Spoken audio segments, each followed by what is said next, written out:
Hi, my name is Lukas Volger. I'm here today on behalf of Jarry magazine. Yeah, thanks. So Jarry is a new print magazine. It's biannual, it's twice a year.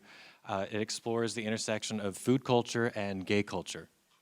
I am the editorial and one of the co-founders, editorial director and one of the co-founders of the magazine. We just put out our first issue in October of last year, and we will have our next one out in just a couple months in April. So today I'm going to talk about tapping a gay audience, and I hope you appreciate that pun, because I did not until yesterday. It went straight over my head. So we're going to start out with some of the historical purpose behind the magazine, go into the why we wanted to do it, and then I'll go into the how, how we tapped.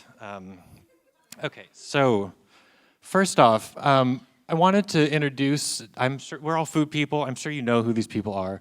But I wanted to start out by talking about three of these major figures in American food history who were all gay guys. So furthest on the left here, James Beard, you know the James Beard Food Awards. He put American cuisine, he helped people to think about American food, American regional food as a cuisine rather than just food, which was kind of a revolutionary concept in the early part of the 20th century. Excuse me. He also wrote the cookbook American Cookery, sort of culminated in all of his research. He was a pretty public figure. He sponsored a lot of different brands. Also a gay guy. He was kicked out of Reed College in 1922 because he was caught having sex with a guy. So the next one in the middle there is Craig Claiborne. I'm sure you know who he is as well. He made restaurant criticism a serious enterprise. In the New York Times, and he invented the star system that they still use. He also wrote the first edition of the New York Times cookbook, which helped people to, you don't just like have people over to eat anymore. Now you have a dinner party. Made the dinner party. People like home cooking could be a really serious enterprise. He was not so much closeted, but he was very much regarded as an eccentric. And his homosexuality is probably like lumped up into a lot of those quirks and charms, and what the New York Times in his obituary they called his robust passion and confounding candor. So, and then over here on the right is Richard Olney, who may be a little bit less familiar, but in 1951, he moved from America to France, and he fell in love with French rustic cooking. He wrote two cookbooks. There's Simple French Food and the French Menu Cookbook, and really helped Westerners through his books understand the whole concept of terroir. I always mispronounce that word, but terroir. And the understanding how important it is to trace the lineage from the food all the way to the ground, and all of the way the flavors work that way. In that way, he laid the groundwork for what we now see as like the locavore movement and the farm-to-table movement. Alice Waters at Chez Panisse cites him as a really major influence for her restaurant and her big picture food projects. So there's so many more people who are involved, but I wanted to spotlight these three guys. So I have been into food my whole life. I've always loved cookbooks. I've loved food magazines. As I got older, I became sort of obsessed with all the food figures. And of course, all three of their names became part of the picture once I started to know the who and the what. But I had to go digging to learn that they were all gay guys. That was sort of left out as a footnote. And there's all kinds of reasons for that. The ways change has happened over the past 50 years. But I've been convinced since that happened that I had to go digging for it, that it's actually a really important part of the story. I wanted to know how being gay might have approached their careers, how it helped them, their approach to food. I wanted to know how it might have informed their relationship with their employers and their readership. And I wanted to know what it said about American food history, that even today their being gay is sort of a footnote in the scheme of their legacies. So fast forward a couple of decades, I'm reading this hilarious article on New York Magazine's, I think it's The Cut, the pop culture blog, and I learned of this term, duty. That's a dude foodie. So a duty owns a sous vide machine. A duty is obsessed with bosom. A duty sort of favors this like exhaustive 4-day recipe over something simple that you can make on a weeknight. I liken it to like a gear-obsessed recreational athlete, like mountain biking maybe. So I thought this was really funny, and of course I understood what Jessica Pressler meant by the word duty. I was like, gosh, that's not really the same thing as what I know of like the gay guys I know who are food obsessed. I thought of like David Tanis, who has such a wonderful light touch with his recipes. I thought of Simon Hopkinson, who in his cookbook, Roast Chicken and Other Stories, these wonderful, just unfussy, straightforward recipes. And I thought of myself, my day job, I've worked in food for a while now, and I lean like vegetarian. I'm drawn to what I consider to be sensible food. What would you call these gay foodies? And I thought, oh my gosh, goody. That could be a goody, gay foodies. So that could also be a great magazine. Unfortunately, there's already a magazine called Goody. It's mispronounced, obviously. But when I met up with my my co-founders, Alex Kristofczyk and Steve Viksjo, Alex introduced us to this a vernacular, a slang called Jarry, that was used in the early part, or 20th century up until about the 1970s, mostly in England, among the art scene. And Jarry was, I'm sorry, this is called Polari, not Jarry, but Polari is the vernacular, and it was used as a way to identify other gay people in public. And you have to remember this time it was not safe and not legal to be gay, so you would throw in a Polari word here and there and you'd be able to know who you're talking to. Zhuzh, to zhuzh your hair, that's a Polari word. Morrissey's album, Bona Drag is Polari. And in Polari, the word for food is Jarry. So with that, we found the name of our magazine. So I'm switching gears just a little bit. I work full-time in food. I'm a writer. I have a new cookbook coming out next month. I have a food business called Made by Lukas that's a line of fresh vegetable veggie burgers. And in the time that I've been doing this, I've become aware that there's a lot of gay guys that work in food media. But who is the primary audience for food media? It's primarily women.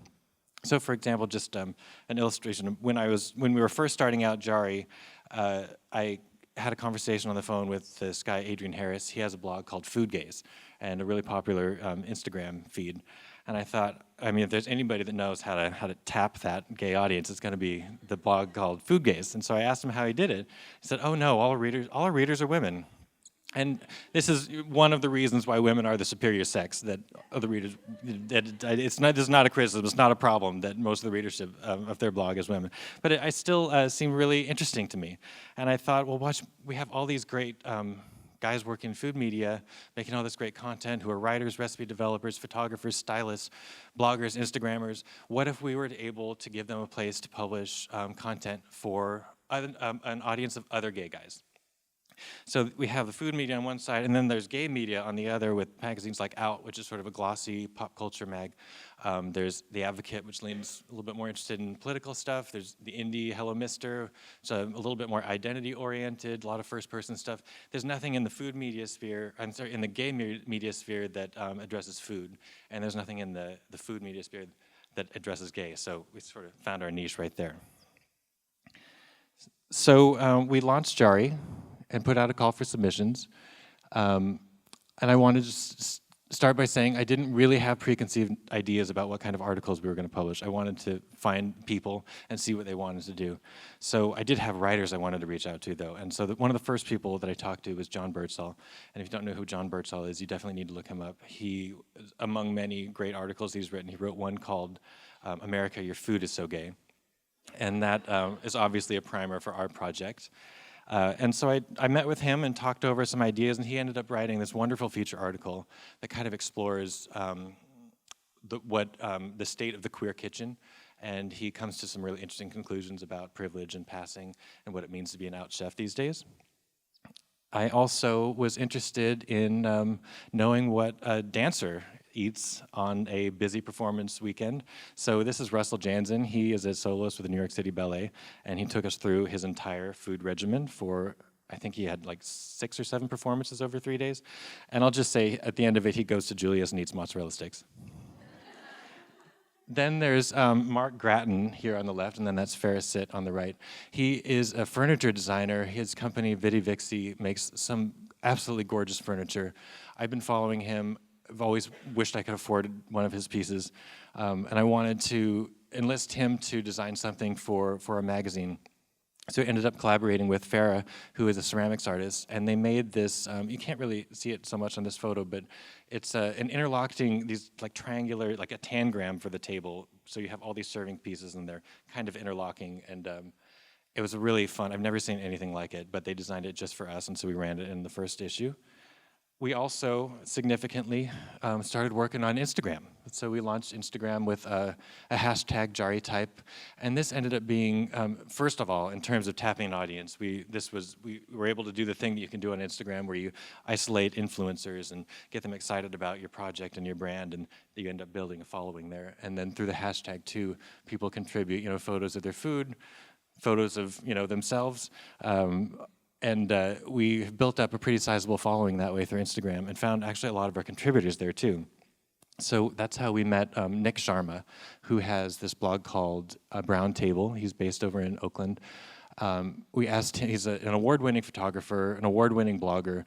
We asked him to lavishly photograph a single recipe for our first issue. So we took one recipe of his and devoted 8 pages to it, and it's 8 of these absolutely gorgeous shots. And this is a recipe, it's like a saffron-infused yogurt cheesecake that's really, really good. We also met Levi Hastings that way. He's an illustrator based in Seattle. And he wrote a short graphic memoir, a comic memoir, about how he's gotten to know his mother-in-law through being in the kitchen with her. So the twist in this story is that his mother-in-law does not know that her son, Levi's husband, is gay, so therefore she does not know that Levi is actually her son-in-law. So it's kind of it's a really poignant story in that way. And then Steve, our creative director, he came up with our tagline, which is men plus food plus men plus food plus men. And he wanted to do something sort of innovative with our end papers, and so he found this illustrator. His name is Paul Doty. He's based in Toronto. You probably might even know who he is. He's really talented. And we asked him to interpret that tagline, men plus food plus men, and this is what he came up with. And we also turned these into placemats, which we sell on the website. And that's also how we found our cover guy. So this is Blake Bashoff. He is a really talented cook, and we'd been following him along, all these beautiful shots of him at this ranch, all these unspecified things. Where did he live? What did he do for a living? Is he an actor? What does he do? Turns out he's Angelica Houston's personal chef. So we flew out to her ranch in the Sequoias and hung out with him for a day and did a photo shoot, and that was a lot of fun. And there's the cover. So the whole time while we're developing all this content and working with all these writers, we did a Kickstarter, which we successfully raised $30,000 to do our first printing and then some more. And in terms of tapping an audience, that was actually a really strategic and helpful way for us to find people who would be really into the Jarry thing, and we found a number of contributors that way as well. So now, I'm going to go back. So since last October, we've got about 500 different retailers across the country and the globe that are carrying this issue. We've got Barnes & Noble and Whole Foods among them, and a lot of terrific independent bookstores and sort of homewares retailers. And to keep going, keep tapping that audience, we have been working on a couple different types of partnerships. So this was an event that we did last year with GMHC, which Gay Men's Health Crisis. They were the first organization, the first nonprofit, completely devoted to combating AIDS and providing resources for people affected by the epidemic. We brought Chef Stephen Satterfield in the center there. He has a restaurant called Miller Union down in Atlanta, and we invited him up to cook for about 150 people. Amazing seasonal feast. And then Simon Doonan, right there in the front, he was the host of the evening, and it turns out he also is a native speaker of Polari, so that was a good coincidence. We have a couple other events. We partnered with Food Book Fair for an event called Gay Food 101 last fall, which is a lot of fun. And then next month we're doing an event with Start Out, which is a nonprofit devoted to LGBTQ entrepreneurship. And Casey Elsis, who spoke, he's actually going to be presenting at that event on March 29th as well. And then we maintain a monthly newsletter that keeps us engaged with our audience in between the issues. That's called Jarry Briefs. And I encourage you to subscribe to it. And you can do that on our website, jarrymag.com, and check out all of our social media platforms as well. Thank you so much for your time.